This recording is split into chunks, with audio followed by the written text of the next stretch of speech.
Understand something. Plain and simple. To me, Abigail was a delicious poison. An intoxicating, overwhelming poison. Yowie wowie!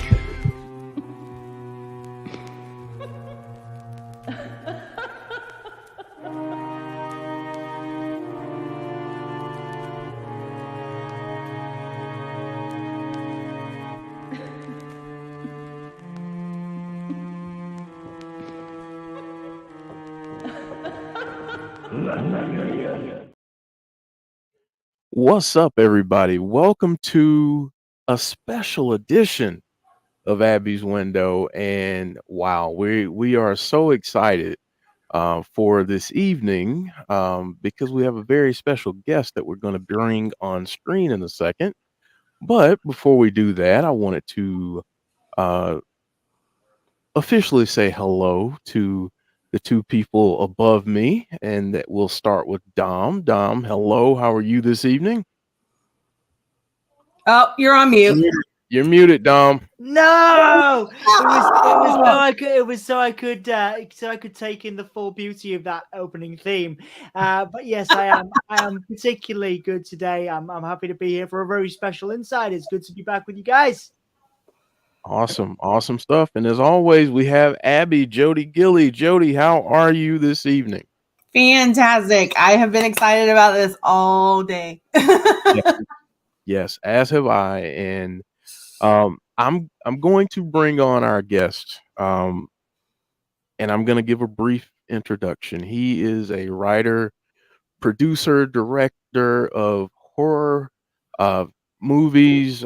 He's done a video game, short films, you name it. And I got to be honest, I love everything that I've seen of his. Let's just bring him on. Jed Shepherd. Jed, how are you this evening? Hey, I'm really good, guys. Thanks for having me on.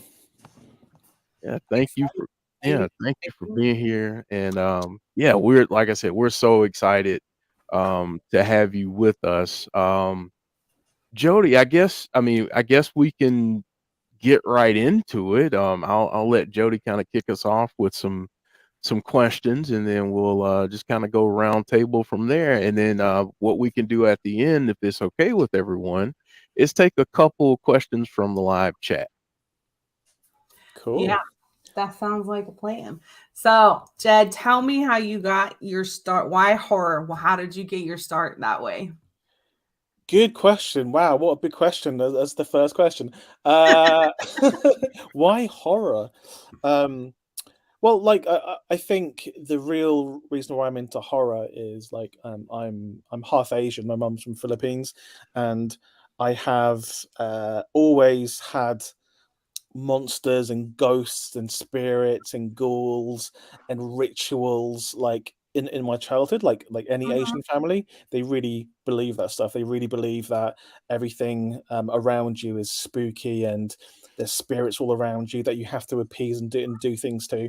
It's very ritualistic in a certain way. So as a child, I was very much dialed into the supernatural and to the world of monsters, and I used to research it as a little kid. I used to like get books out of the library, read comics, and rush home and read about these monsters, because I always had it in my ear that I could meet a monster like in the street. So I might be kidnapped by a snake man. This is a legit story, that I might be kidnapped by a man that's half snake. So I would always be like, okay, I need to find out who this creature is. Look in a book of Filipino mythology and find out how to kill this snake man. So I was always like very attuned into these monsters, and I think it's just stayed with me all these years. I'm always researching horror things, researching monsters, looking to see what the new kind of internet rituals are, and new spooky monsters from around the world. I'm just absolutely obsessed with everything like that. So it was only a matter of time before I kind of used those powers for good, and put it towards something creative. And yeah, like I was never going to do a rom-com. It was always always either going to be sci-fi or horror, and for now it's horror. Okay. So how did you get involved with Bloomhouse and get to do, involved with Shutter and start to make host? Wow. Okay. So, like anyone else, like you make a bunch of short films, but I think it's a lot harder in the UK because we don't have the infrastructure that they have in America. Especially if you're doing genre stuff, like I honestly, like people ask me all the time in the UK, like, how do you get stuff made? I have absolutely no idea. It is so hard. There is no. If someone tells you that this is a guaranteed route into becoming a filmmaker in the UK, they are lying. There isn't a guarantee. There isn't a guaranteed route. It is all luck, a little bit of skill, but loads of luck, and Mhm. and it's just like who you know. And I luckily fell into a group of other creative people who we all shared a common taste, and I met Rob Savage, who directed all the shorts that we did before Host, and I wrote them with him, and we just have a very similar sensibility. So we made our first short in 2013, I want to say. No, 2015. Mhm. We made something else in 2013 that no one's ever seen. But yeah, 2015, we made our first short called Absence. Um, and we made it for £300, if you can believe it, £300, and we made a film, a short film that's 3 minutes long, but like it got us into all the festivals. It got into the London first time I tried. It got to the London Film Festival. It got to all these festivals worldwide.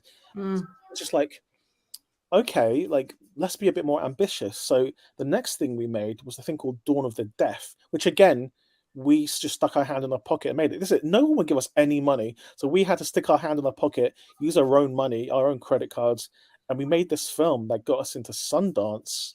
Hmm. Which as soon as you have a film in Sundance, things become slightly easy because people start approaching you for stuff, and Mhm. that's what happened in. So we went to Sundance in 2017, but because it was called Dawn of the Deaf, it's about a sound that kills everyone, and only the deaf people survive. Mhm. Dawn of the Deaf, and it's just a great high concept. So Fox came calling and said, "Hey, if you do you want to make a short with us, make something similar to Dawn of the Deaf?" We went, no, we got this other idea, and I came up with this idea called Salt, which I don't know if you've seen, but it's a 2 minute short that paid for by Fox, and is basically about a mum and her daughter in a house, and this demon's chasing them, and they have to use salt circles in order to protect themselves, and Mm. that got us the attention of Hollywood. Basically, it was executed so well, such a cool, simple story. Then that got us into the eyes of everybody: James Wan, Sam Raimi, Blumhouse, everybody. So we in like 2018, me and Rob went to LA and we signed a whole bunch of film deals with various different companies, um, and uh, and then the pandemic happened. So then all of those things, our hopes were up, our hopes were so high, we were so excited. We were like, okay, this is everything we've dreamed of. And then the pandemic happened, and then it was Mhm. like, oh man, I've been waiting all my life for this, and this pandemic is not only a bloody horrible thing to happen to the world, but like any thoughts of our careers, like progressing, is dead in the water. So Mm. we were a little bit down about that. But I think about a week or two into the pandemic, I started a WhatsApp group called the Quarantine Movie Club, and I added a bunch of actor friends, a producer friend, a couple of stunt people, um, obviously Rob, just a whole bunch of my friends into this one, a VFX guy into this one WhatsApp group, and there was probably 20 people, 18 people in it. Mhm. Luckily, all of the actors in there, like every single actor in there, are the girls we use in Host. Like, Mm. so we used this group and only this group to make Host. And that's what we did. We made it for barely any money, made it with our friends, um, and we made it within 12 weeks. That's the one. We made it within Wow. 12 weeks 12 weeks. from conception to me texting Rob at 4:30 in the morning with two words, which were just Zoom seance. I literally just texted him Zoom seance. That was it. And then the next day, Rob pitched it to Shudder. Just all he said was, "We've only got two words, Zoom seance, and we're going to use our mates." And then we're like, okay. And then we said it needs to be out on your platform in 12 weeks. We haven't written it yet. We haven't made it yet, but we haven't done anything. But it needs to be out in 12 weeks because that's when the Prime Minister at the time said the lockdown would end, and we needed this to be out before lockdown ends. Mhm. So, and then imagine that we thought the lockdown would end that soon. So we just made it a thing with our friends just on Zoom. It was the only thing we could do because we couldn't go into each other's homes. It was the only option to us. Mhm. And we obviously knew that other people will probably have the idea to do something on Zoom. We're pretty sure it's a very simple idea, but we came out first, and Mhm. I mean we had the story, like me and Rob are encyclopedias of horror, and like it took us probably half an hour to come up with pretty much all of at least the kills and the setups to the kills, and the breadcrumbs that leads to it, and which girl dies in which order within about half an hour of that's it. Wow. And then we spent probably another week with our co-writer Gemma Hurley coming up with the rest of the film basically, and we were done really really soon. And then it was about I think 2 weeks of shooting.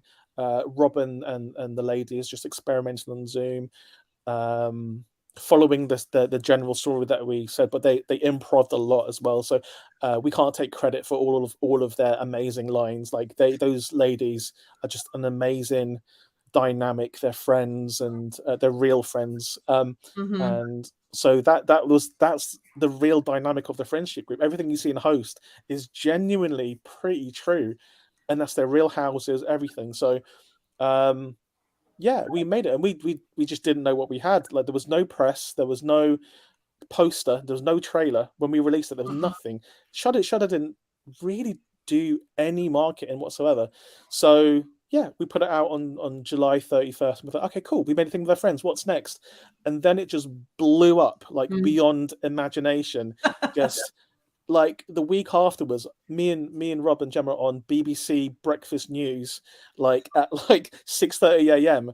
And then we were like a couple of days later, we were on the ITV 6 o'clock news, the main news in England, with like COVID news either side of us. Like, and now, two filmmakers from South London, and there's me and Rob like on national TV, and my phone is blowing up by this point. Everyone's going, "What is going on?" It was just like I still talk about it so excitedly because it's still so exciting to me because I just can't believe it happened. And obviously because of the success of Host, like it's also, I don't know if you know, it's been voted as the scariest film of all time now. Mhm. And it's also like in a lot of like top 20 best horror films of all time list as well, besides the scariest. It's insane. It's insane. So obviously, because of Host, then Blumhouse came to us and was just like, "Okay, do some films for us too." So that's basically how it happened. For us. Yeah, that's basically how it happened. And then it's kind of been a roller coaster, and it's still so recent as well. So Yeah. it's nuts. Sorry to just blur out like a monologue. No, we're all sitting here with Yeah. like mid breath, just listening to everything you're saying. I'm in awe right now. I'm in awe. So I mean, I enjoy that story. I appreciate that because Thanks, that's man. fascinating. Because I mean, what we got as the viewer was just, I mean, it was magic. And I mean, in such a time that was so unprecedented for everyone in the world being locked in your house, and Captive you know, audience, man. captive audience, and then you play up on the fears of that, like it's in real time. I mean, that it's just it's just tremendous. Yeah. Sorry, Cody. I know you have more questions. I'm sorry. No, I'm just going with the flow. But I mean, I totally understand the popularity that it got. Like it's, it's hard to scare people now. And it's I have a lot of sympathy for horror directors and stuff because it is hard to scare people, but that scared me. And it's a scary movie, even for us. And like, you don't even when watching we watched it, it, like, oh my god, it still scares you. And you know, it's got that great combination of the girls do have such chemistry with each other, and it comes across really, really well. And you know, it's got those jump scares, and it like you said, it was the first of its kind. It was very much needed in that particular era of time, and it just fit and it worked. And yeah, hands down, one of my favorite scary movies of all time. Hey, thank you so much. Absolutely loved it. My my 9, almost 10-year-old daughter, we're slowly letting her get into horror, and she loved it. Amazing. So yeah, my whole family loved it. My husband loved it. My 15-year-old loves it. So that's the thing. You've hit on a good point. It is one of the first kind of horror movies that I've seen that's crossed over into the mainstream, but also like all ages love it. Like I know a lot of people have shown it to their kids, and it's like their first horror movie. It's rare to like, we don't really have gateway horror movies anymore, and it feels like a gateway horror movie to get people into the genre, because there's still such stigma over horror sometimes. But Host is kind of one of the films that have, you know, got people into the horror genre. Yeah, I'm that's really definitely proud true of it. with my daughter too. It was the first one that she saw, and it gave her the bug. She wants to watch everything, and Cool. you know, I'm like, slow down. You're only 9. Let's not jump right into watching, you know, The Exorcist and Saw, and let's just slow down a little. Yeah. But yeah, she loves it. It definitely, you know, it reminds you of the other, you know, those other types of movies that came out, but it just fit in our time. You know, everybody's seen Paranormal Activity and all that stuff, but being able to shoot that over 12 weeks and have it out, like that's insane. I'd like to know more about that. Like, does your mind just work that fast? Well, like obviously it takes a village to make it, and like all credit to like Rob and our producer Doug and our editor Brenna Rangot, this amazingly talented Australian like editor who obviously lives in the UK, but like she found the film in the edit, because we just didn't know what we had. Like we trust this cast, because obviously we've used them in our short films, all of them in our short films, a bunch of times. Mm-hmm. So they know each other well, they're all friends. But you know, this is a real experiment. Like we genuinely just thought it would be, you know, our friends and family who would dig it. And I think we only watched it properly for the first time the day before it dropped on Shudder. We had like a cast and crew Zoom screening, and then we were watching it, and we were looking at each other like, this is good. This is Good. Yeah, I was like, I think some people are gonna watch this. And then and then it just, like, literally day one of it coming out, like just the reviews, like people were calling it, this is the scariest movie of the last 30 years. That was day one. We were like, what is happening now? And like, because we tried to get it into cinemas in the UK, like I think before it came out on Shudder, we tried to organise it, but this film's 56 minutes long, it can't go into UK cinemas. But then after the first few weeks of it being on Shudder, then the cinemas came back. It was actually, we've changed our mind. Like, let's put it in 150 cinemas now. Too bad. Yeah. So yeah, like it's really hard to describe it. And if it didn't happen to like me and my friends, I would be looking from the outside, just thinking, how the hell did they do that? And honestly, I don't know. It's like, I mean, I guess it's like years and years and years of being like massive horror fans, so we kind of know what the horror audience wants. But this is beyond like just horror fans. This is like mainstream. It's nuts. It's so nuts. Well, and then you got Scare Package 2. Yeah, which is came out just before Christmas. So funny. Oh, thanks. Like, Cheers. oh my gosh, I'm gonna be honest, I didn't know that it was supposed to be funny. Yeah, it's until I started watching it, and I'm like 10 minutes into it, I'm like, am I supposed to be laughing at this? Like, and yeah, it was just me and my husband watched it together, and I was like, this is hilarious. It Like, is where has nuts, this been? gross Oh out. God. Yeah, yeah.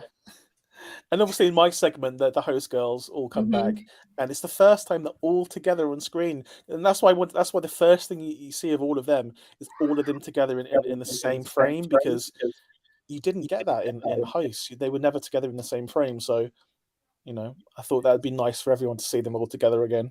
It was awesome, and it was Yeah. really, really funny. I really, really enjoyed it. So you are a lifelong horror fan. You've got to have favorites. Yeah, I So do. favorite movie monster, since you were a monster kid. Favorite movie monster, as in an antagonist or just in general, like a species of monster. In general. Oh, okay.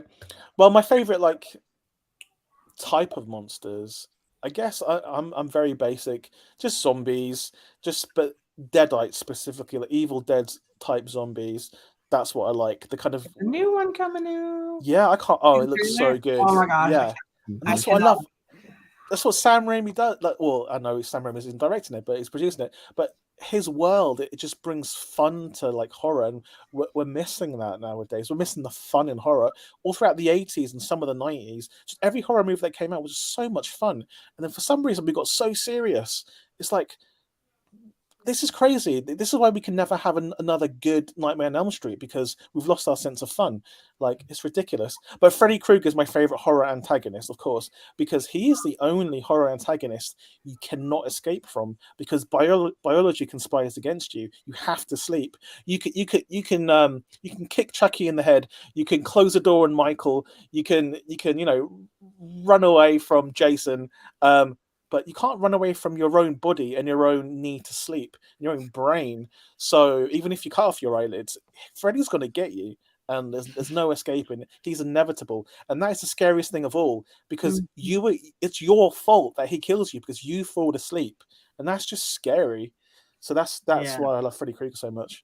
Yeah, that's He's the best. literally exactly my exact same answer. Like, when people ask me, like, what's your favorite, like, slasher, and I said Freddy's always the scariest, because Yep. you can't control it. Yeah. All of them have a weakness except for him. Like, you can't Yep. you can't kill him. Nope. You can't. They've tried. He always comes back. Mhm. What about paranormal stuff? I mean, yeah. I mean, obviously, haunted houses are kind of classic.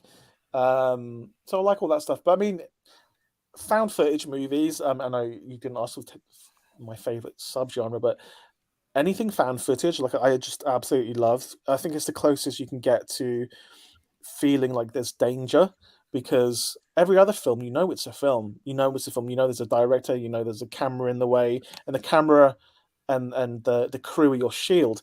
But when you have a found footage film, you are right there in the action. You are like in Host, you are on that Zoom call with them. You're experiencing the supernatural stuff with them. If you watch it on your laptop as well, it feels like a 4D experience, because you It are really there does. with these ladies, Yeah. and like shit's going down. So, and you only get that with found footage movies. Like, I think Blair Witch Project probably did it best, when you felt like you were in the woods with those guys, and you ultimately that witch is going to get you at some point. And it was terrifying. so, That was like the first of its kind. I And love that movie. oh yeah, it's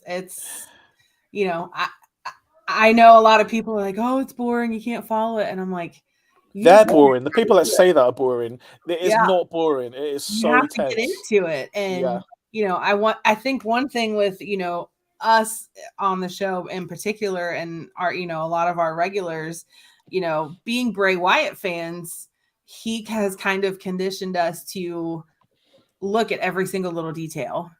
And having that when I first watched Host helped me pick up those little details that people put in there. You're like, oh, I didn't see that before. And there's lots of hidden stuff in Host. Yeah. well, now I gotta go watch it again. Well, there's loads, but like I mean, it's me and Rob are just geeks, so we just put all the stuff in, and we didn't think anyone would watch Host, so like, we just stuck loads of Easter eggs in there, but it's just for us mostly.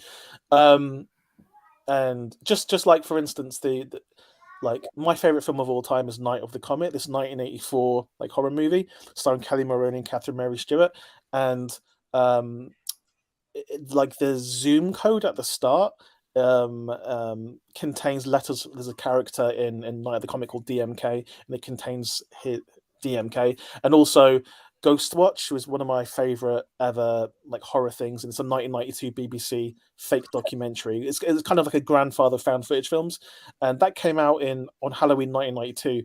And if you check the Zoom code at the start of Host, it's 31101992, the date that Ghostwatch came out. Honestly, we go. There's stuff like that through the entire movie. Yeah, It's now like, I gotta go watch it again. yeah. So it's really good. Like it kind of like blew up because I think it helped with because in every interview we just said how inspired we are by this thing called Ghostwatch, and then recently they re-released Ghostwatch, and I think we were to help a little bit, and me and Rob are in the documentary that's along with it. So yeah, that's one of the things that I like doing. Like now I have a small platform. I'm going to shout out loud about all the films that I like that I think are underrated, and yeah, don't get seen. There you go. Oh, Dom, Yeah. do you have a couple questions for Yeah, man. So I've got one to take us back to the beginning, and I've got one to take us up to now. Okay. My first question is, obviously you mentioned there, how in your family monsters were a big part, was a big part of your childhood, monsters and horror, things like that. So I'd like you to take me to the moment, if you can remember where you were, what you were doing when you first when something, whether it was something you were watching on TV, whether it was something you read, what was the first inkling of that love for horror you got, and when was that for you? I think it was in primary school in the UK. Yeah. That's between the ages of like 4 to 9, 4 to 10, and one of my friend's older brothers. My friend his name's Raphael. He's Portuguese, and he was kind of into horror, but he always used to tell me in class, like we used to sit next to me, about these films that his brother used to watch. This is when I was like 5, 6, and he would tell me about like this guy with razor blades for fingers, and I'd be like, what? And I'd be like, draw him, and he would draw Freddy Krueger, and I'd be like, oh, this is the scariest thing I've ever seen. And I was fascinated. I was like, okay, tell me what happens, and then he would tell me what happens in the film, but it's like a 6-year-old's version of what happens. Like it was completely made up. I'd be like, oh my god, and then we would kind of like spread the word throughout class that Freddy Krueger was like coming to kill the class. It would be like to all the other kids, you have to be careful because tonight, like we heard that there's a guy called Freddy who's gonna kill us, so you have to be careful. So like I would always do stuff like that in class. I used to take when I was like 8, 9, I used to take like the 6, 7-year-olds on like a haunted tour of our school at lunchtimes. I used to show them. I would make up these stories that down in this like these stairs that go down to like this basement, I'd be like, oh, the grey lady's in there, and they're like, who's the grey lady? And it's like, okay, so you need to always carry an apple in your pocket, because if you see the grey lady, she'll ask you for food. If you don't give her an apple, she'll eat you. So you have to always carry an apple, and all these kids used to carry apples with it around them. And then like there was this big circular drain, which I told all of the younger kids that's where the devil crawls out every night, so don't go near the drain. And all this kind of stuff. I was so into it. So yeah, I just think my friend telling me about Nightmare on Elm Street, but plus like my mum from Philippines, she would tell me about all these monsters, and she legit says she's seen a werewolf. So like I would have like a parent figure telling me all about these monsters are real. Then I would have these stories of Freddy Krueger, but then eventually my friend's older brother lent me the VHS of Nightmare on Elm Street, and I remember my friend Raphael. He came to school, and he was like, and then he passed it to me under the table. I just put it into my bag really quickly so nobody would see. And like I went home that night, and I was like, oh my god, I'm gonna get in trouble. I'm gonna get arrested. But I didn't really know like what horror films really were, and I put it in, and it was nothing like Raphael said the story, but it was even better. And like I was absolutely like transfixed. And I think it was shortly after that I watched Evil Dead. I saw Evil Dead 2 before Evil Dead 1. I watched Evil Dead 2 on VHS, and then that was the first time that I saw something that was exactly what I was into, which was like horror, but that was fun. And later on you hear it's made by a guy called Sam Raimi, and he just went and made a film with very little money with his friends, and that kind of inspires you later down the line. So it's a very early start. Yeah. I mean, that actually moves me nicely on to my second question. You sort of up to now with the success you've experienced. You mentioned obviously a lot of it's luck, and obviously knowing the right people. Different people have different definitions of this word, but I'm going to ask you, how do you define success now as someone that has obviously you made this film and you've made films for yourself, but they have achieved monumental levels of success, and they have expanded to around the world and obviously connected you to more opportunities. So how do you define success now, and how has that changed since the start of your career? Good question. Like what? I don't know if I'm ever going to experience that same exhilaration of Host when Host blew up, because it is unheard of, like for something to come out of nowhere and just go mainstream like this, especially out of the UK, because it's never happened before, to my knowledge, and just to be the scariest movie of all time out of the gates is insane. So yeah, I think just making a film is a mark of success for me. It's so hard to make a movie, especially in the UK. So I think I've already kind of hit all my goals. Like it's just downhill from now. But there's a few things that I really want to do, which is so I'm moving. Like obviously I'm director now, and I'm moving into features. So I'd really like a feature of mine to go mainstream, but still me stick to my principles. There's loads of exciting things that are happening, but I can't obviously say just yet because they haven't been announced. But a lot of the things I'm currently doing in 2023 are pretty big and are going to blow some people's minds when they find out what it is. So yeah, I feel like I'm at a good level. There's still more to do. I would love to do a Blair Witch film though. I would love to do a Blair Witch film, and every now and again I get it goes around on Twitter that I'm involved with a new movie. It was trending like a few months ago that I'm writing and directing a new Blair Witch movie, and I knew nothing about it. I logged onto Twitter that day, and just everyone was talking about it. Like famous people who I don't know was tweeting about it. They were just like, "Yeah, Jed's the right person to do this." I'm like, "What is going on?" But I kind of figured out it's because I went to. They're right. It was. There was an element of truth in there, because I mean I've had meetings about it but like nothing's confirmed. But then I also back in like February, March, I went to Burkittsville, which is where Blair Witch was filmed, and I took lots of pictures and videos and posted that online. So just people put two and two together. They thought I was making a Blair Witch film, I guess, and because like I know the writer director Eduardo Sanchez, and he's like also like a mentor to me in some aspects. Yeah, and yeah, it's just really exciting. Actually, that's one of my favorite things about all of this. I get to speak to like my heroes all the time, like, and it's so cool. Like everyone that I grew up like idolizing and being fans of, like I know all of them now. Like that's one of the first things I did, like after Host, which is befriend like everyone that I'd like. I know pretty much every scream queen from like the 80s and 90s, every director that I've always admired, like I'm mates with now. Yeah, and that would be a really weird feeling. It's a bizarre. It is bizarre, and especially when they contact you first and say they want to work with you. That blows my mind. Like I'm just gonna call James Wan up and have dinner with him. Yeah. Well, one of the cool things now is like so Sam Raimi is literally my mentor. He so I have Zooms with him like quite often, and he points me in the right direction for things, gives me advice, and he's just a really cool person to bounce ideas off. And me and Rob are working with him on something, and then me and Sam separately are working on something. So like it's it's like full circle. Like as a kid, Yeah. like you watching Evil Dead 2, you don't even know like directors are a thing at that age. You just think that like these films just manifest out of thin air.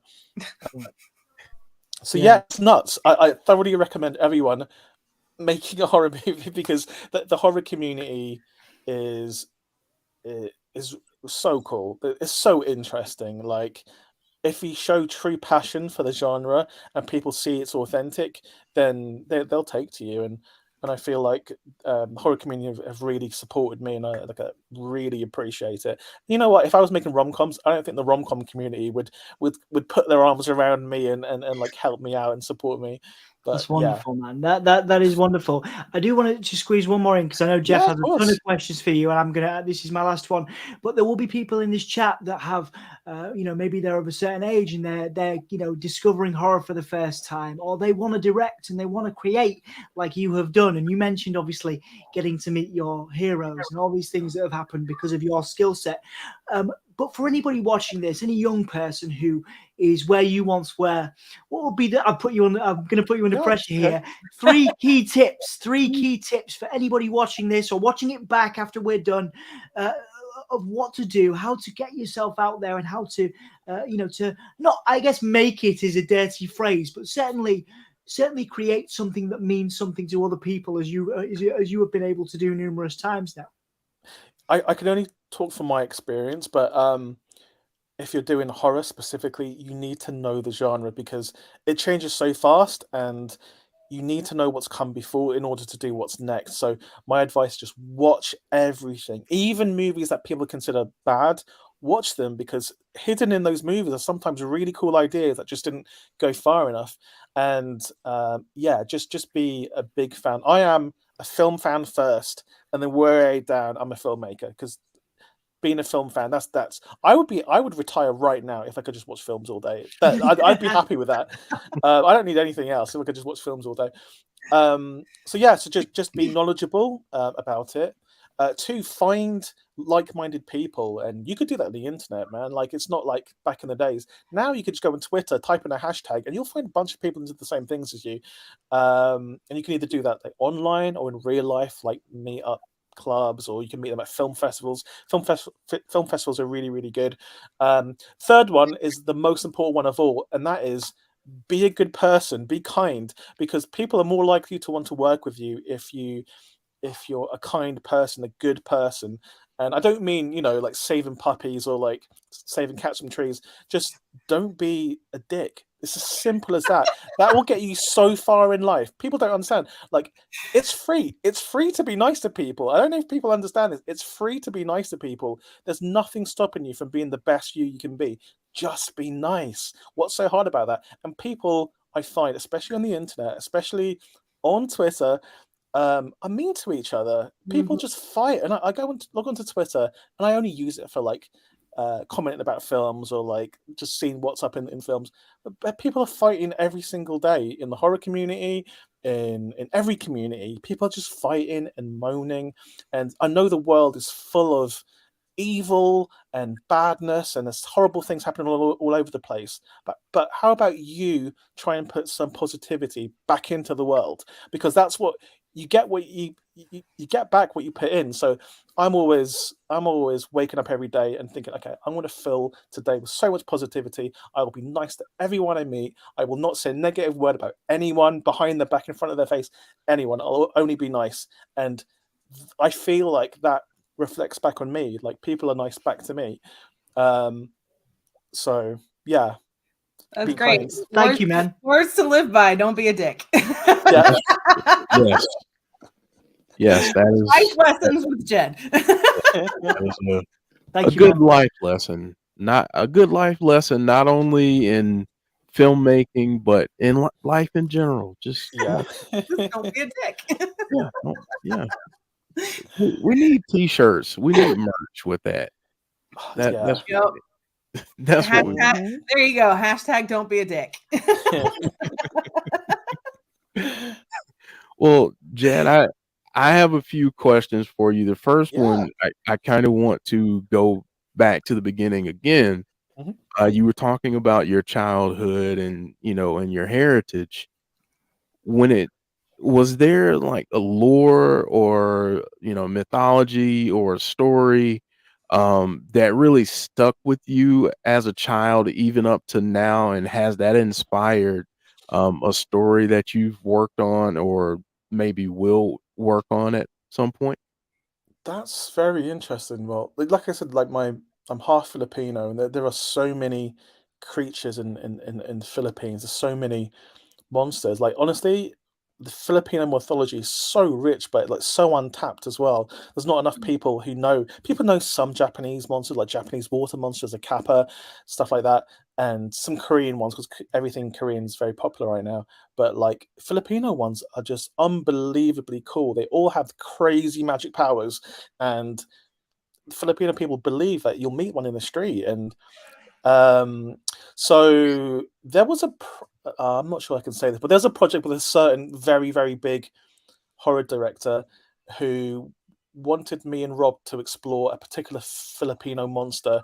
So like we deep dived into that Filipino monster, and we came up with a really good treatment for this film to be part of this particular horror universe. I can't say which one. But yeah, like, I don't know if that's going to happen, or maybe it will one day, but who knows. But that was really, really cool. But there was actually like, I think I mentioned it before, like this half snake man. Mhm.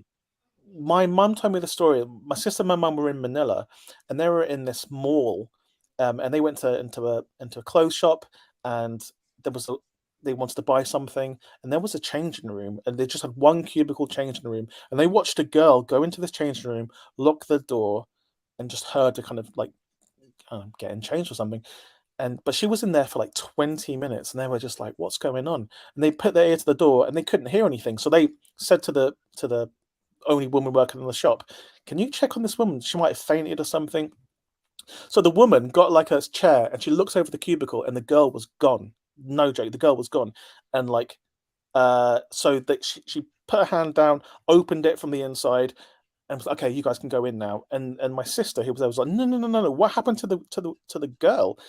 And the person in the shop, and don't forget, this is Manila. Manila is like LA. It's not some mystical kind of thing. It's very, It's a city. Western. Yeah. Yeah. And the woman in the shop said, "Oh, there's a snake man that comes through the mirror and takes girls. But he's a half snake man." And my sister said, "What do you mean half snake man?" And my mum, not missing the beat, said, "Oh, maybe his mum was a snake." And that's why I grew up with like Hmm. just with a parent that really believes in these magical things. And I think there's something quite beautiful about having this belief that the world is magical, because like the world can be like really, really harsh, but like yeah, there's loads of people out there that believe there's magic in the world, and I think that should be encouraged. Yeah. Yeah. Wow, that's incredible. What a story. It's crazy, right? Yeah. That is. Wow. Wow. So, we talked about Host. We Hmm. talked about Scare Package 2.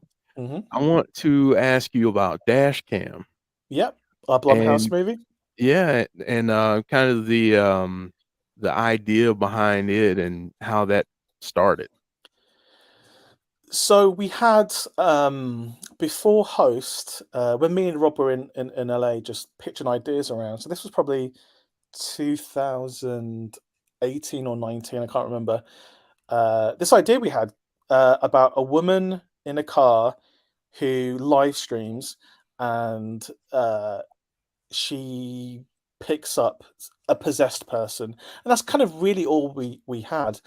Um, and yeah, and we kind of pitched that around, just the basic idea of it, the bare bones of it, and everyone was like, "Okay, this is kind of weird, this is kind of interesting," but no one's really looking for found footage, because we were just very adamant that we wanted to do found footage.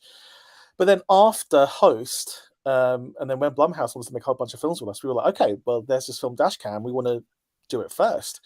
Um, so we, again, if you probably noticed, there's a lot of people from Host in it. In fact, if you look carefully, everyone from Host is in it, in little roles here and there. And then we knew Annie. Annie she's a musician. She's from a band called Giant Drag, this big LA band that was on Jimmy Kimmel and stuff. And she did this show from her car, and this is what it was based on. It was based on her show called Band Car that she's really done for the last 10 years. So we basically just took this show that she already did, made that the live streaming element in the car, and we just added the supernatural element, and we basically blurred the lines between fact and fiction, because she does this in real life too. We just added a supernatural element to it. Wow. It's, Yeah. It's amazing. I mean, I enjoyed it, and it's crazy though, right? It is insane. Like, because the last 10 minutes of Host is like crazy, but then we were just like, let's have that last 10 minutes of Host for the entire movie. Just because just bang, bang, bang, bang, bang, bang, bang, throw the kitchen sink at it. That's what Dashcam is. And I love that. Yeah.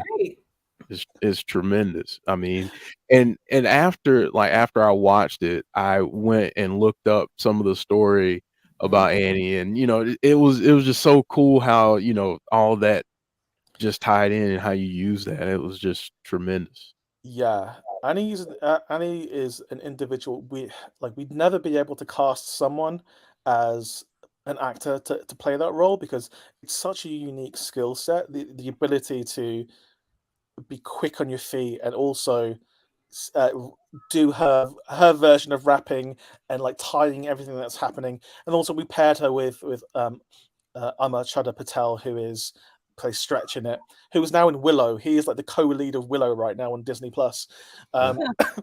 So it's a crazy movie. and a very awesome one. Thanks, sir.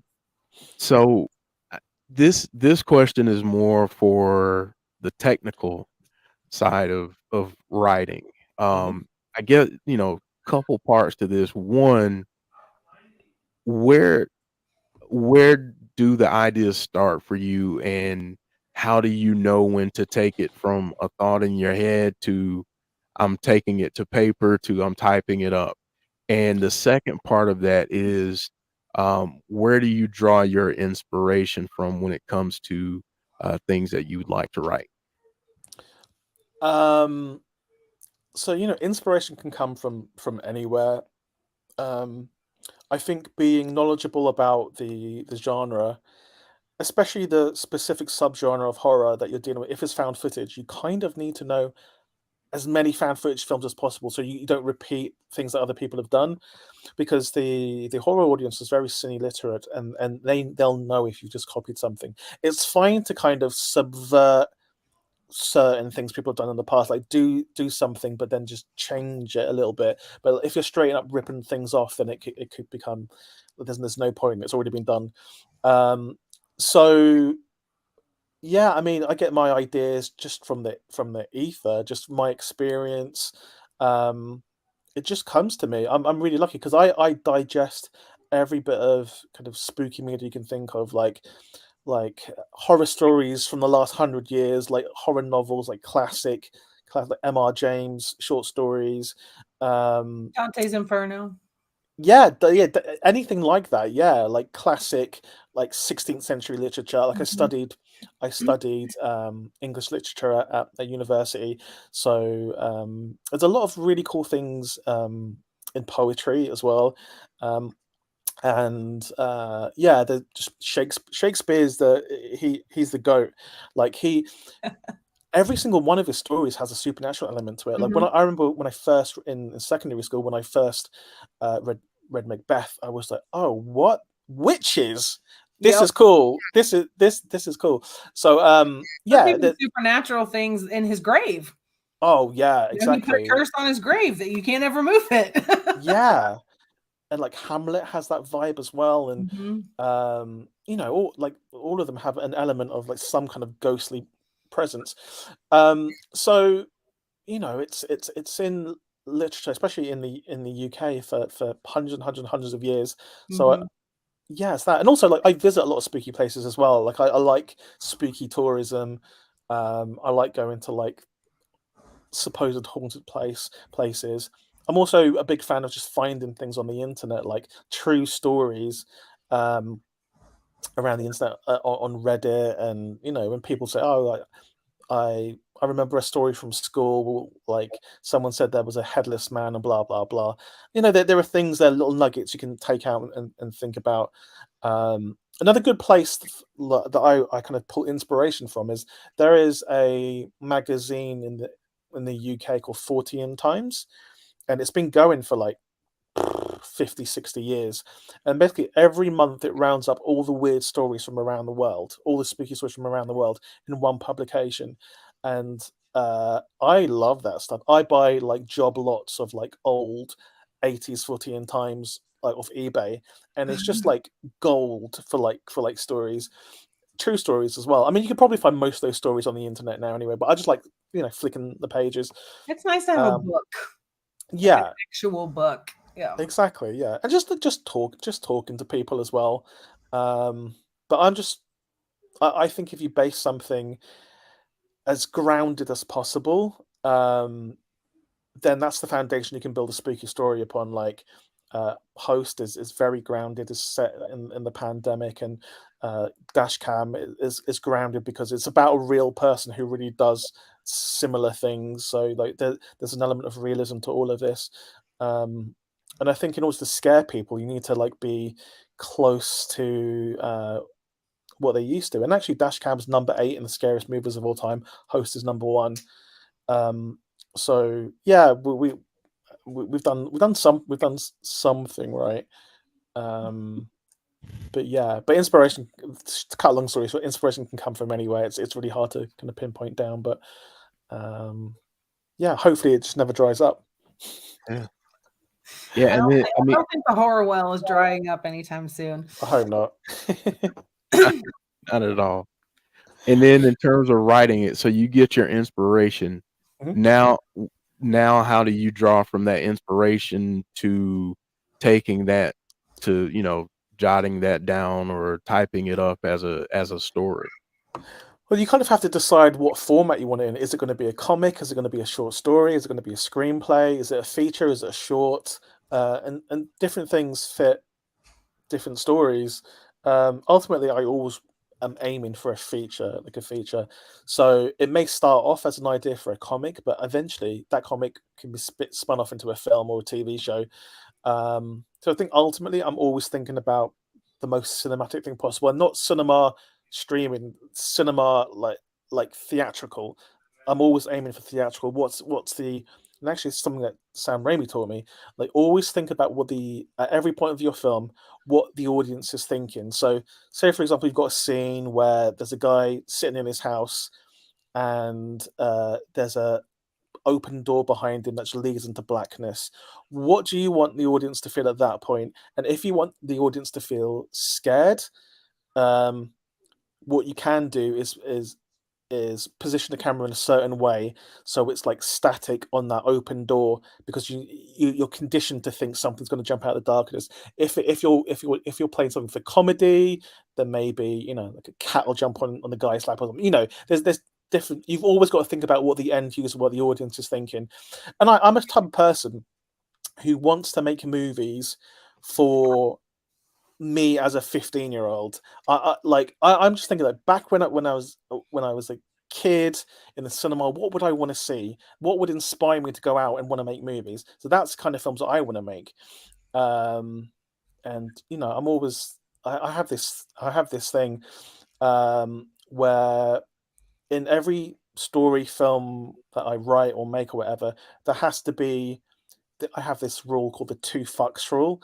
Yeah, there has to be a moment where you say, "Oh fuck," like the audience is just like, "Oh fuck," because the audience knows more than the protagonist. So you have to have Right. an "oh fuck" moment, but then you have to have a "fuck yeah" moment where you just think, "Oh fuck, that's amazing, fuck yeah," because the protagonist has done something to like either defeat whatever the antagonist, or has done something like so clever.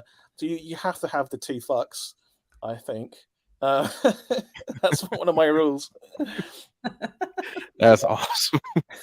That's so awesome. Wow. Wow. Before we continue, I just want to make sure that we respect your time. Just see how much more I'm time all you have. good. I'm all good. Yeah, Okay. I'm all good. I'm All in right. no rush. Okay. So, Jody, what do you think? We should take some questions from the chat now, and then we can circle Yeah, back to kind of end round things out. go for it. All right. So, chat, now you're up. I saw a couple questions earlier, but they were way earlier. So, if you could ask those again, we will get those to Jed. And I think I uh, can thi- find up them. Yeah, here there's we go. a few further up. Yeah. Yeah, there you go. That's Seven Fiend. Thank you for the question saying, are you a wrestling fan? Your thoughts about the horror and dark characters development in the slow burn storytelling mode like wrestling compared to the fast running time of a movie. Yeah, I would say I've kind of fallen away from kind of wrestling in recent years, but in its heyday, like growing up, I used to absolutely love wrestling. Every now and again, there's something that pulls me in, and it's usually like a particular storyline that pulls me in. And obviously, Bray is a legend, and I'm a fan of his. So I've been following his storyline, and yeah, and he's just a big fan of the stuff I do as well. So like he reached out after Host, and he's just like, Jed, I've told everyone about a Host, because like Host has a ridiculous amount of wrestlers who are fans, like a ridiculous amount. Like so many wrestlers got in touch with me and just like, Jed, I just watched Host. It's amazing. I've told everybody, like, and I'm friends with a bunch of these wrestlers now, which is really cool. But like, yeah, like Bray's the man, because obviously his whole thing is like that.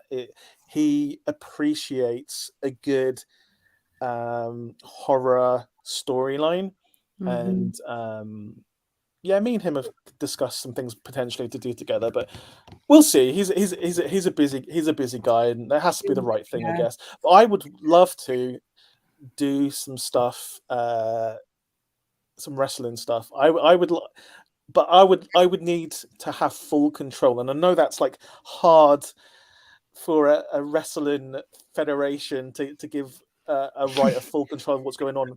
But like, for example, with Bray, the stuff I could do Oh my gosh, would I be know. I unbelievable. But know. I would need, like, I wouldn't be able to just hit it. I would need to be. Everyone would need to be involved with the stuff I would want to do, and there'd be like special effects involved and things. But like, yeah, there's so much. I just think it's an untapped audience for actual like real horror. And yeah, I mean, yeah, I can't say too much, but he's definitely trying to get me through the door. But we'll see. We'll see. Yeah. I'm just saying, could you imagine Bray, Jed, Tom Savini, Jason Baker Good That'd be grief. cool. That like would That be would be cool. awesome. fall on the ground? Like obviously we know, Jason Baker's working with him right now, and he's we've had him on our show, and he's a really nice dude. But I mean, putting your brain with Bray's brain, because Bray's brain's like a tornado. Mhm. And then adding that beautiful special effects, makeup effects of Tom Savini and Jason Baker, like, whoa. Yeah. Yeah. Shut up and take my money. Exactly. Yeah. And yeah, we'll see. Like, it's a difficult one because the wrestlers don't have that much control over things about what happens to them sometimes. So, yeah, we'll see. But it's definitely something I would love to explore. I would love to write something in that world, because I'm just a fan of stories and reaching as many people as possible, but also different demographics. So I would love to do something in that world. I would love to. So yeah, let's see. I'd love to do it with the Bray, but I would do it. I would do it for any wrestling like company. I would love that too. That'd be awesome. Yeah, man, that'd be amazing. Yes, Yeah.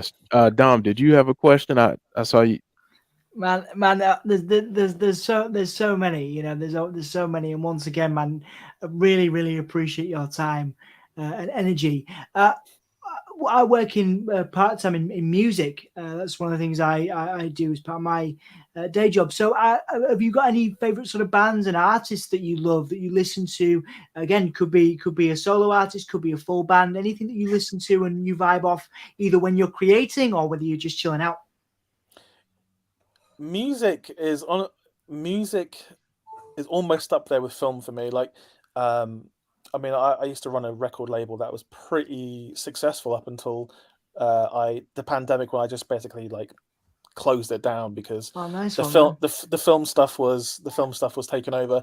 But yeah, I mean, I mean, there's loads of bands. I like I'm friends with a lot of bands as well. I guess my favorite band probably of all time is probably the Smiths. If I was Yeah. gonna like pick a band, I know they're not like the hottest band around right now, especially because Morrissey's a bit of a controversial Yeah. figure, so that kind of takes the shine off him a little bit. But yeah, like I love like Let's Hear Life for the Moment. Like Phoebe Bridgers is really Yeah, cool. amazing. Yeah, there's loads of new bands as well. Like this particular, I love like post rock bands as well. Like I know it's very pretentious, but I like post rock bands. And there's a band, it's an Australian band called the Beths that I Yeah, I love. love the Beths. They're Yeah, so good. yeah. I like all genres. Did Like I read you were a Pixies fan too? You a Pixies absolutely fan? love Pixies. Yeah, man. Yeah, Love them. one of my all-time Yeah, favorites. Yeah, awesome, man. Awesome. I I'm Yeah, just, met like, I'm Frank just Black gonna stick once. with He's Caleb cool. did Johnson. you? Oh, no way. No way. That's Yeah, amazing, man. Yeah. he's Yeah, it's really my cool. friend wrote a comic, and Frank Black did I think he did the foreword or something. So we had the launch party and Frank Black was there, and I was like, oh my god. I just said hello to him and he said, oh hi. I couldn't. I was like dumbstruck because like this is like the lead singer of the Pixies. Like it's nuts. That's what I was like the very first time I met Bray. Actually, I could not talk. I like went into full on nurse mode because I'm a nurse and just went up and shook his hand like, I'm going to be your, hi, my name's Jody. I'm going to be your nurse today. And that was it. I froze after that. Gotten a little bit better the more times that I've met him. He's a really nice guy, but I'm gonna music wise, Dom knows that I'm gonna stick with my Caleb Johnson. Yeah, Oh. yeah. You've got a bit of a healthy, healthy obsession, I think, with Caleb. It's good. Yeah, yeah. You know, He's my man crush. yeah. Absolutely. But no, I appreciate that, man, because yeah, you got some good taste there, man. Like, yeah, I knew you were a fan of the Pixies and one of my absolute favorite bands. So I'm sure we'll get another chance to talk music at some point. Yeah, So, sure, for sure, man. definitely pick that up down the line. Mhm. Odin's son asked, remakes, yes or no? Yeah, why not? Some people think remakes take away from original films. Like there's a finite amount of money, and all the money that was going to be put into original films and now being put into remakes. That's not how it works. Like companies need to make money in order to make the original films. You make money by doing remakes. Like the more remakes you do, the more money you get in order to make original films. So I'm there have been some great remakes. The remake of Dawn of the Dead is great, which came out like the mid 2000s. There have been some really cool remakes. There's been some bad ones, of course, but there've been some really good ones. So I'm a fan. Like any new content is cool, and as long as it's an original take, as long as you're not just like doing a shot for shot remake like they did with Vince Vaughn in that Psycho kind of remake. But I'm a big fan. I just if I love a particular like franchise, keep making more. Keep making the Saw movies. I love those Saw movies. Keep making them. I do too. Yes. Like They're I'm so fine great. with that. They're so great. I Yeah. mean, none of them will ever hit that, oh fuck, at the end of the first one. Yeah. But yeah, it's amazing. And I am a big fan of Rob Zombie's remakes. I I really liked those. I know a lot of people didn't. No, I also, yeah, like Halloween and Halloween 2. The Mhm. Halloween's good. I mean, the second one is less good, but it's Mhm. not bad. It isn't Yeah. bad. I prefer those to the last two Halloween movies from Blumhouse, to be quite honest. Well, then you've got the Devil's Rejects and, you know, Mhm. that little franchise, which was amazing. I love Yeah, that too. I love all the gory stuff. yeah. I even liked, well, to some degree, I even liked the Monsters film he just made. It was interesting. There Mhm. was, I mean, it's not the greatest movie of all time, but there was some real interesting stuff. And you can tell he loves it, and like, Oh, yeah. Mhm. yeah. Yeah. And just to follow up to that question, and then I'll ask you Jesse's favorite question. So I'll let you prepare for that. Okay. I'll pull that question up again. If you had to pick a movie to remake, what movie would you pick? Ooh. Interesting. I mean, there's something involved with right now that is technically a remake, so I won't mention what that is. Um, but it's the Blair Witch Project. I Okay. would um either I mean, it wouldn't be a shot for shot remake. It'd probably be a sequel more than a remake. I feel like Um, we need a backstory. yeah, and it's a rich mythology as well. There's so Mhm. much to that world. They well built so well in the first film. So yeah, Blair Witch Project. Just because I know that world like the back of my hand, I really, really do. I've been in those woods. I've spoken to. You look at the Blair Witch Project. I've been to all those locations. I've spoken to all the people that they speak to, in the Blair Witch Project. I've hung out with them this year. I love that film so much. Um, so yeah, Blair Witch. But then weirdly, there's a film from 1980 called Somewhere in Time. It's a Christopher Reeve and Jane Seymour movie Mhm. where he goes back. He falls in love with a painting of Jane Seymour in the present, and he goes back to the 1920s by some kind of time travel in his mind to find her. And it is a brilliant movie, and nobody knows it. And I'm just like, when I first watched it, I was like, this might be one of my favorite movies I've ever seen. It is so well done. Christopher Reeve, it was just after Superman 1, I think. So he was still kind of in Clark Kent mode. And Jane Seymour was amazing in it. It's just a really, really cool movie. Based on a book called Big Time Return. So I would remake that just because it has so much potential. It's a really cool high concept time travel movie, and it's relatively contained. Yeah, and nobody really knows it. So I would love to like make other people. The soundtrack is extremely popular. People know the soundtrack more than they know the film. So Hmm. Mhm. um, yeah, there's that. Yeah, I need a backstory on the Blair Witch Project, and I need a backstory on the grabber from the Black Phone. Yes. interesting. That's what I want. I need a back. Okay. Well, I'm sure they'll do like the Black Phone was so good. I'm sure, Oh, and those guys are just an amazing writer director like duo. So I'm sure they'll come up with a really cool sequel or prequel. Those guys are great. mm-hmm. So Jesse's question, her It's a favorite chalk. question is, It's a chalk ice. what would you do for a Klondike bar? I was going to say, I mean, obviously, I'm very tapped into American pop culture, so I was aware, but most people in the UK would not know what a Yeah. Klondike bar is, The or Chalkeye. the advertising campaign that went along with it. I mean, I think chalk ices are so basic. So like, I would pay $1 for one, and that's about it. But yeah, I don't know. Not very much, to be honest. Not very much. I'm too busy to be worrying about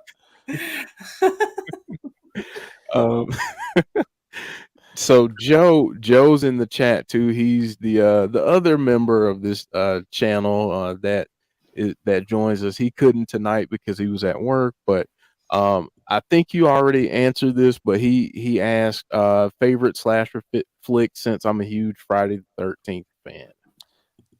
I mean, it's Freddy Krueger. I mean, I know he's not a typical kind of slash because he's a little bit more comedic, but yeah, it's Freddy Krueger. If there's a specific slasher, if it has to be a guy with a machete or a knife, um, then I really like Friday the 13th. But I don't like the same ones as everyone else. I really like Jason Goes to Hell.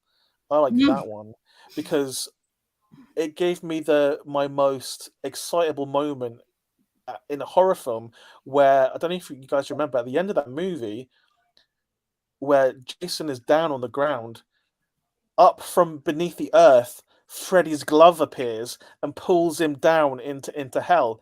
And I was like, what the hell just happened there? How is Freddy in this movie? And even though it took them like 20 years to like come out with a Freddy versus Jason movie, that's the oh fuck and fuck yeah moment together in one thing. It's so hard to come up with moments like that. Like that's the moment all like horror filmmakers need to come up with a moment so unexpected, so it just sets your mind on fire. It's just like, oh my god, like my whole world is crumbling down. What like I didn't realize that these two people could be in the same universe. So that was exciting to me. So that's why I love Jason Goes to Hell. In fact, I'm wearing a Jason Goes to Hell t-shirt. Yeah, I'm wearing a Jason Goes to Hell. No, I'm not. I took it off earlier. I love I love Jason Goes to Hell. And Jason Takes Manhattan. I think it's kind of cool too. But yeah, those are the ones. I always thought Jason would make a really good anti-hero, and I'm waiting for that somewhere down the line. So you think he'll have some kind of redemption? I mean, he is quite a sympathetic character, I guess. I always wanted it. I fantasy book. We do a lot of fantasy booking as wrestling fans, and I always fantasy booked in a comic book scenario or something because I know he's had his turn in comics too. But it would be good to have a story where Jason was the good guy, or something from his perspective, That's interesting. There's a comic called Samurai Slasher, which is kind of like it's like a Jason type character, but he's a samurai. Right. Mike Garley is the guy that writes it. It's really good. It's not very well known, but like check out Samurai Slasher. That could be a film franchise as well. It's like a ghostly samurai slasher that just you can't really get away from him because he's a samurai. So like he's just got like swords and he can do like magic and things. It's very cool. That's awesome. Jason Peace asking if have you done anything with Insidious 5? Have I done anything with Insidious 5?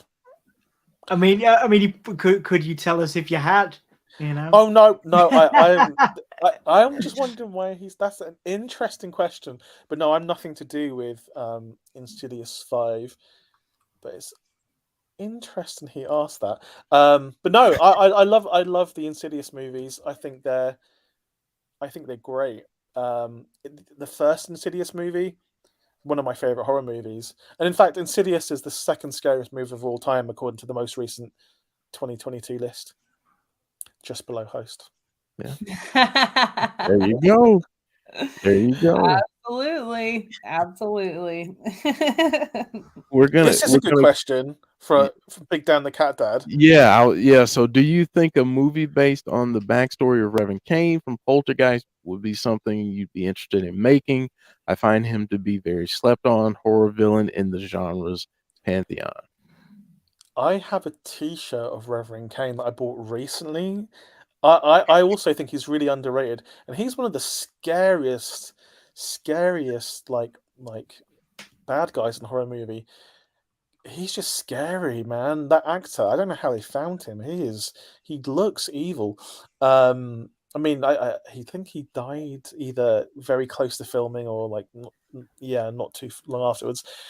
He's scary as hell. Like if you watch Poltergeist 2 now, that whole storyline, but I don't think you need a backstory because in Poltergeist 2 they kind of show you the backstory. They show you what happened to his followers in the flashbacks, and and you kind of it plays the whole story out really. So I don't think you need his back unless you show what happened before that particular bunch of followers, but No, I don't think so. Unless, you know, when they did that remake of Poltergeist that came out like a few years back, I think if that was popular, then maybe they would have done the Reverend Kane film as the second one. But no, though I really like Poltergeist 3 was set in the hotel. That one was really interesting to me.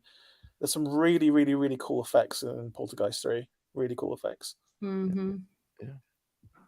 Thank you, Big Dan. Nicole says, "How do you sleep after writing Host?" How do you sleep after watching Hosts?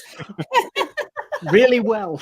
Yeah, no, it is kind of, you know, like I'm happy that I wrote a Host and it wasn't someone else who did it.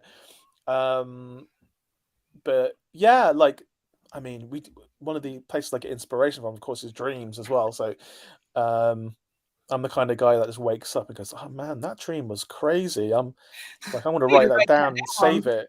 Oh, my notes app is just full of like snippets of dreams I've had, weird things that have happened. Yeah, I have this weird recurring dream that I want to make into a film one day. Yeah, so yeah, but no, I sleep pretty soundly. I know Rick Joe has a question. If you would like to be a writer for TNA, and you know, creation for Rosemary would be good. Oh, Impact, yeah, Impact Wrestling. Impact Wrestling. Yeah, I mean, ideally, what this is my idea. I would unite all of the wrestling federations with, and this is why I would need everyone's permission. I'd want to I'd want to do lots of crossovers because I think making people believe a storyline in one place is interesting. But if that storyline leaks into all of the other ones too, and into different types of media, then that would be interesting. Like AEW as well. Like I know some of the people there. Yeah, I would just like to write for wrestling. I think it's a really interesting way to, you know, spread a particular story. But I would obviously concentrate on the horror characters. They're the most interesting. See, like it'd be my dream to time travel back to the 90s, but be who I am now and write for the Undertaker. Mm-hmm. And because I think his storyline just was didn't progress since about 1997, 98. Actually, after Hell in a Cell, like with Mankind, then there was nothing really that like struck my interest with Undertaker after that.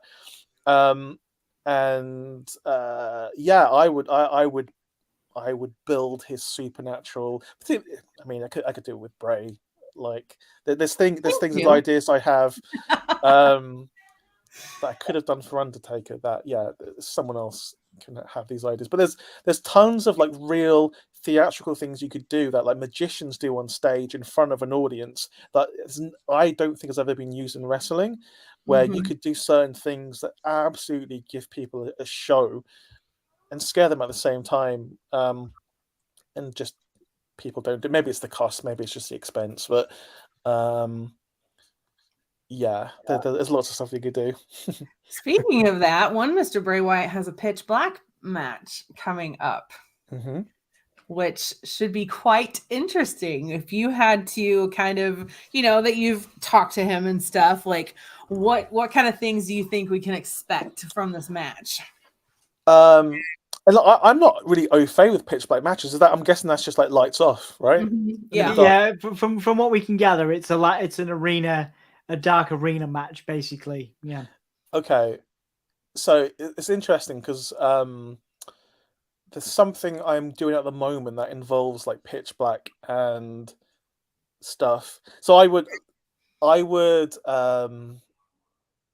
make or oh, it's hard because I don't want to spoil the thing I'm doing now. But basically, it's a lot of things you could do in the dark to make it really, really entertaining and impressive. And you can really, really play with the fact that the audience can't see you, but you can, for instance, you could make someone levitate to the roof because all they're seeing is like an outline or like the reflection on a part of your clothes or something. There's so many things you could do. You could like introduce like a supernatural element to to it. I don't know. It's a really good idea to do a pitch black match though. That's really cool.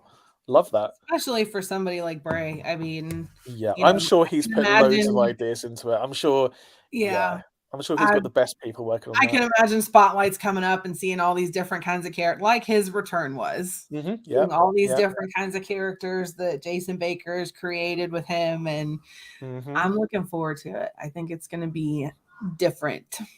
Yeah. Yeah. He's good When at. is that? When is that? The Next week. 28th of January. Is it the Okay. 28th? Yep. 28. Okay, I'm gonna hit him up. Let's see if I can give him some ideas. It's got 2 weeks. Never know.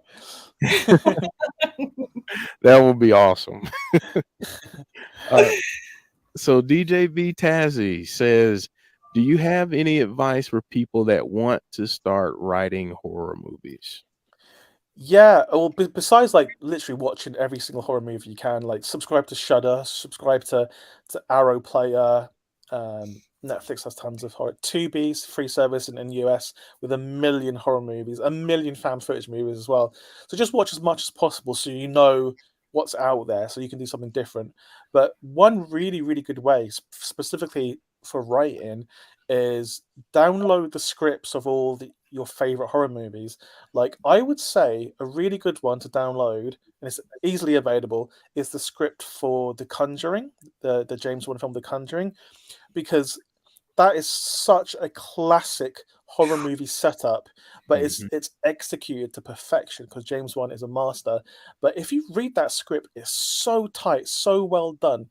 It sets up the worlds really, really well. And we've seen that type of story probably 1 million times before. It's so simple. But the script is so good, and like the direction is so good. You could literally just change the character names, swap a few things around, and you'd have your own original kind of script. So that's what I would say to do. Like, take the Conjuring script and make it your own, just as a start, just as an example, so you know how horror scripts work and how the beats work. And if you want more like advice on writing specifically, there's loads of things out there that you can like read, and YouTube's a really good tool. That properly formatted screenplay is important, because nobody will read your script if it looks like it was if it's not in the right format. So you just have to get used to the right format. So there's particular software, there's lots of free software that you can do it, but the industry standards Final Draft, which is like, it's a couple of £100, but then you've got it for forever. And Final Draft is really good. It's really intuitive way of writing. It really helps. Yeah, so I think that's it. But mostly just watch horror movies. And don't be a dick. Don't don't be a dick. Be nice. Be kind. We're gonna do a few more questions. So, Wrestling Money says, what were your thoughts on Halloween Ends? I have to be careful here. It wasn't for me, to be quite honest. There were definitely a lot of things I liked in it. There was a lot of things I liked it. The editing felt a bit strange. I feel like maybe they did some kind of audience testing, and so they took things out, put things in. It feels a little bit disjointed, and there's not enough of Michael in there.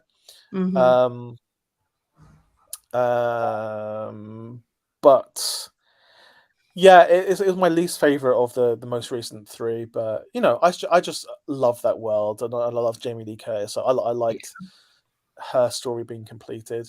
Well, I mean, she's the ultimate scream queen. I mean, she is the ultimate final girl. So, yeah, I mean, they're kind of popcorn movies. So I will watch it a bunch of times. Maybe I'll grow to like it, because I think time helps with that a lot. Like a film you don't like in the moment, especially like on Twitter, where like just the vitriol for that film, even before it came out, was just so loud. It really colors how you view it.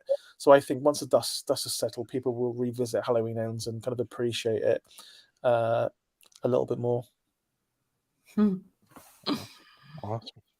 Elijah, did you ever meet a horror legend before? And also, or I think, are you into video games? And if you have that, if you can talk What about your video game, yeah. Yeah. But What Yeah. video game would you make into a horror film? I took that to be, I don't know, if Okay, I can answer both.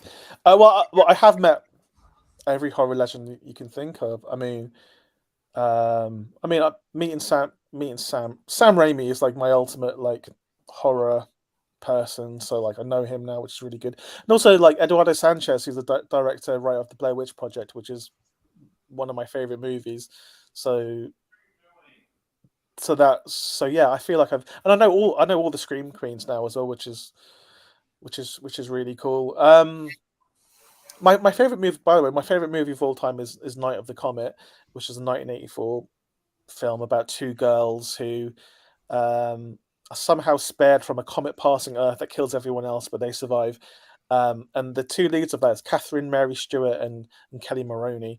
And the first thing that I wanted to do, the only people I ever wanted to meet in the world was those two leads of my favorite film of all time.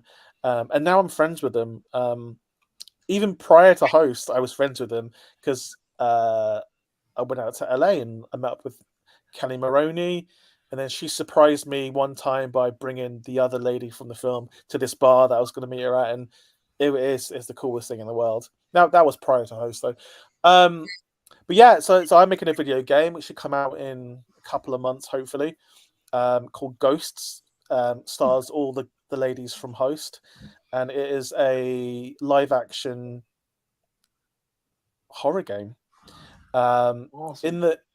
In the vein of the much maligned Night Trap, I guess, but mixed with like the like Phantasmagoria, those kind of games from the 90s, which were kind of live action, but now with today's technologies, it's a bit better.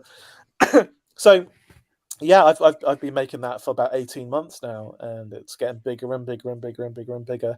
And that is being released by Limited Run Games, who are really cool. Like So yeah, similar to like the Quarry and Until Dawn, like that kind of stuff. yes, I yes, love I would say more experimental though, and my antagonist in this is this really tall supernatural being called the Long Lady, designed by Trevor Henderson, who is the guy that made Cartoon Cat, and he Hmm. made Siren Head. He's the guy who made those, and he made the character of Stabby from Special Edition and Scare Package 2 as well. So I'm into making video games. I want to make films and video games because the video game industry is like 5 times bigger than the film industry, and if I want to tell stories, I want to tell it to the biggest, widest audience possible. So it means I have to make video games, and I want to. There is a particular very, very big video game franchise which I want to make into a film. It's already been made into a film before, but it spectacularly failed. But I am obsessed with the game series, and I really, really, really want to do a film based on it. I can't say what it is because I just feel like it won't happen. Otherwise, I'll jinx it. So yeah, I'm trying to do that right now. I also, just because like I've worked recently and I'm just massive fans of like Jim Henson's Creature Shop. I want to make a live action game with Muppets. I it. really, really do. I'm obsessed with Jim Henson's Creature Shop. I'm obsessed with Labyrinth. I'm obsessed with Dark Crystal, Oh my gosh, I love Sesame Labyrinth. Street.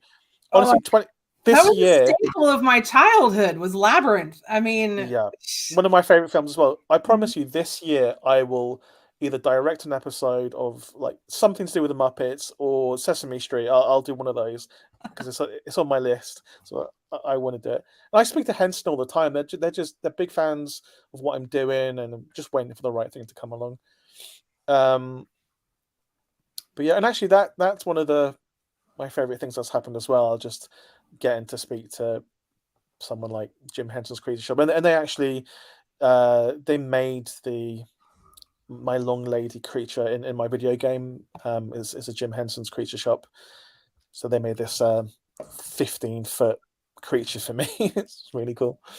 Yeah, it's really, really awesome. My Wow. husband's a big video game nerd, so like my little corner that I stream in is actually in the middle of an arcade. Oh, nice. He has, arcade one-up cabinets all the way around the room. Oh, cool. I used to work in finance, and when I left there, I left with a little bit of money, and I stupidly decided, okay, I'm just gonna get an office to do all my creative things and fill it full of arcade machines. So that's what I did.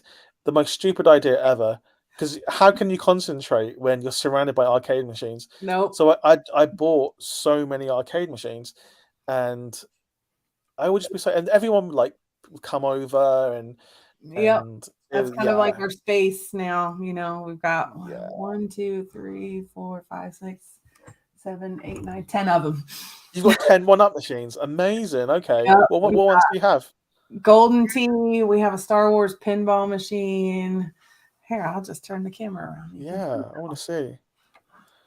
So we've got Golden Tee. Nice. It's not lit up like it normally is, but Yeah. yeah, we Mortal Kombat. Street Fighter 2, Frogger, Marvel vs. Capcom, Mrs. Pac-Man, Pong Pub Table, Simpsons, Galaga, and an Outrun. Yeah, I had an original 4-player Simpsons arcade machine. Love that game.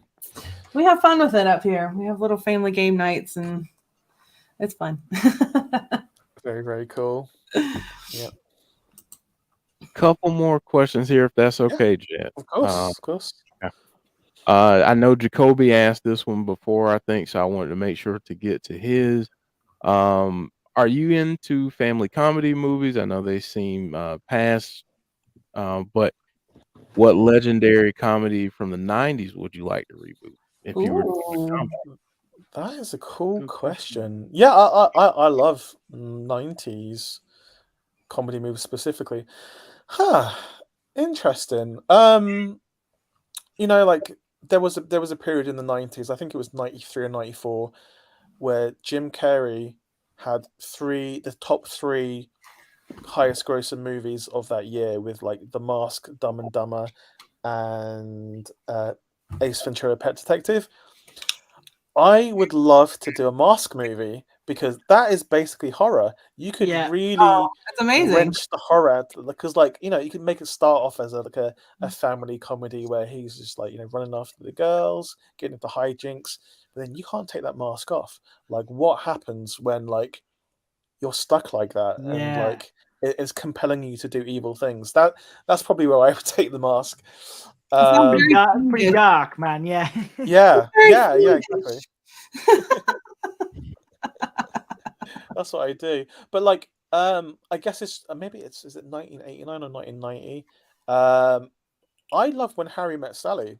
That is, I know that is a rom-com, but I think that is one of the most it's like a perfect movie, When Harry Met Sally. I don't know if any of you guys have watched it recently, but watch it again. Billy Crystal and Meg Ryan, the banter that they have with each other, the writing is superb. The story is superb. Chemistry. Oh my god! Tons of it. That is how you write a movie. That is so good. It is, and I think there are very few perfect movies out there, and it's not my genre, but I appreciate it when I see it. I've watched that film so many times, and I'm just there is no flaw to this movie whatsoever. It's one of the only every single. The casting is unbelievable. Billy Crystal is ridiculously good in it. Yeah, I absolutely love When Harry Met Sally. But yeah, I think that's it. I mean, if there's a 90s TV show that I'd want to make into a film, it's Red Dwarf. I don't know if you fans of Red Dwarf, but yeah, man. Yeah, Classic. just the last human alive 3 million years into deep space, encountering aliens and stuff. That's just ripe to be made into a film. And I know in the 90s there was going to be a film with Eddie Murphy playing Dave Lister. but it just never materialized. But I would have loved to see Eddie Murphy. Yeah, that would be classic. Have you guys seen that, Jeff and Jody? Have you seen Red Dwarf? Mm-hmm. Yeah, classic. It's so good. One of our greatest exports, I feel. Yeah. I'd love to make that into a movie. Last question from the chat here, and aptly they put last question in there, so Excellent. they predicted the future here. Do you compose music for all of your movies, or does someone else do that? And who is your favorite movie composer, top 5 all time? No, I'm not. I mean, I do play instruments. I can write music, but no, it's always best to get a professional to do that if you want your movie to be professional. So yeah, there are various people that we've used in the past, and I'm working with a really cool composer called Jeremy Walmsley right now on something I'm doing. Who was in this band called Summer Camp with his wife. Yeah, he's a film composer now. So yeah, I mean, it's a real specialized job. It's not an easy job because a lot of the time the music is helping you tell the story, carrying the emotional weight of the storyline. So it's really, really important. In terms of like who's my favorite composer, John Barry is up there. He's really cool. He actually did the soundtrack to that film I want to remake, Somewhere in Time. The theme song from Somewhere in Time is so damn good. Like, it's so catchy, and it's a song that's played at weddings still now, but people don't realize it's from a movie. But yeah, the theme from Somewhere in Time is really good by John Barry. Obviously John Williams as well. He's kind of the master, and things like that. But yeah, all the ones that I've worked with as well are amazing. And you should, if at all possible, hire the best composer you possibly can, because they can make or break your movie. If you can, don't cheap out on it. Like, get someone really, really good. Yeah. Awesome.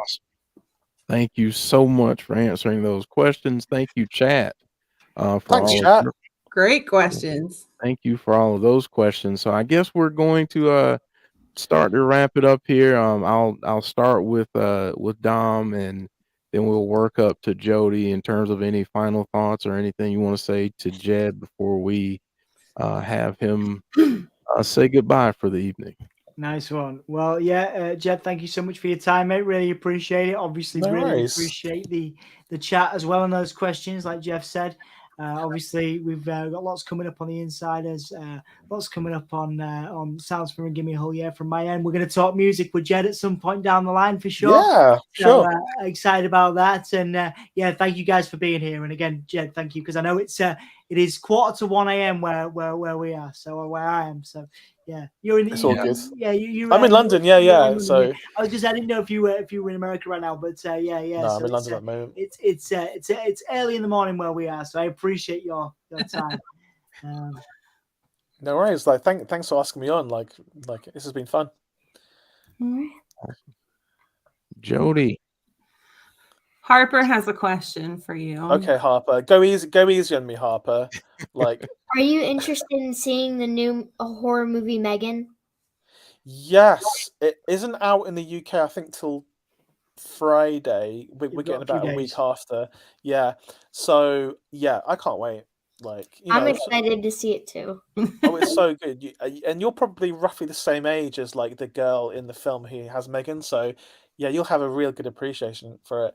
It just looks really well made. The trailer's amazing. It's got a really good response. So I'm excited to see it. And Blumhouse, I guess I'm from that stable now, so I want them to do well. So it seems like a big hit on their hands. I think they've already greenlit a sequel already. That's how well it's done.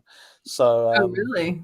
Yeah, I think they made 30 million in this first weekend, which is nuts. The trailer looks really creepy. Yeah, it does. She's getting into horror movies. You really enjoyed Host, didn't you? Yes. Yeah. Thank you so much. Thanks. But yeah, I really appreciate you coming on, and I've learned a lot. You are always welcome on our channel anytime you want to stop by. Thanks. I've really appreciated your insight. I will be over in London in May. If you'd like to meet up for a drink, that'd be fabulous. Let's do it. Let's do it. Okay. If I'm around to make, it depends when in May, because I may be The at the end of Cannes May. Film Festival. End of May. Potentially. That's when Cannes is. I may be in France. I'm gonna hop over to Poland too Oh, for a nice. couple of days. That's the beauty of being over here. Like, it's so easy to get to the rest of Europe, and it's relatively cheap. Like, you can go pretty much anywhere for about 50 quid return, like in Europe, which is so good from London. But yeah, I'll be there for. I'm going to a concert at Nice. the O2 on the 27th of May. What concert is it? It's the Bat Experience, so it's Meatloaf's band. Oh wow! But Who's doing the lead?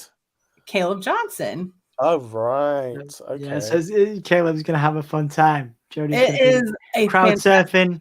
They're doing a UK tour, Mhm. and Caleb singing all of Meatloaf's songs. Obviously, it is actually Meatloaf's band, Neverland Express. But Caleb singing, they do "Bat Out of Hell" in its entirety. That's cool. And Caleb singing those songs, he's so good at it, and he's so much like Meatloaf. And actually, Meatloaf kind of passed the torch to him. So, cool.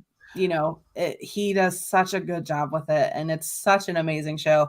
But it's their first UK tour, and they're ending it in London at the O2. And That's a big that's where I'm venue, going. by the way. You know, once, very, very quick story. I was doing in this real dive bar, me and my friend Tom, we were doing karaoke, and we were just blind drunk. And it was like a biker bar. We are not bikers, but it was just like a nearby pub. Went in there, they were doing like metal karaoke basically. But we wanted to do Bat Out of Hell, and like I don't think anyone had done Bat Out of Hell there for a long time. So me and my friend, we did drunk Bat Out of Hell, and the entire time there was a guy there. He was probably it was an older guy. He was holding up his phone to us singing Bat Out of Hell, and I was like, "What is he like making fun of us or something?" So like we got off the stage, we went straight to the bar. Oh, that was fun. He came over to us, and it was just like smiling at us, and we were like, "Oh, what were you doing?" And he was just like, "Oh, I was letting Meatloaf hear what you singing." He was Meatloaf's ex-manager. He would just happened to be there, and played it. And apparently Meatloaf really liked us. But like, we can't have been good. We can't have been good. Yeah, this was about 5 years ago. But yeah, it's a great show. I'll have to send you a couple of videos from it. It's such an amazing. I've seen it several times, and each time is different. Like Caleb just really embodies that spirit and does such a great job with it. So that's what I'll be doing over there. Excellent, very, very cool. Well, thank you so much, Jed. We really appreciate you joining us this evening and taking the time to answer the questions and just go through your journey, man. And it's been awesome to watch from this end. And we wish you continued success as you continue, making great movies. I really, really appreciate that, and yeah, thank you for asking me on, and thank you to everyone in the chat for those brilliant questions. They were great, and I'm excited for 2023, and I hope everyone else has an amazing 2023 too. Sure, I'm gonna have to play that game. Yes. Oh yeah. Give it a couple of months, it'll be out. I'm excited. That's awesome. Well, thank you all so much for watching this evening. We really appreciate the participation and the questions, and we thank you all. And we're gonna head out of here. We'll be back on this channel tomorrow, though, for some Impact Wrestling and a watch along and predictions for Hard to Kill, which is coming up on Friday. So thank you all so much for watching, and until next time, be safe and have fun. And in the wise words of Jed. Earmuffs, Harper. Earmuffs. She's fine. Okay, don't be a dick. Good night, everybody. Take care. Bye, Jed. So what do you say? You want to see my secret?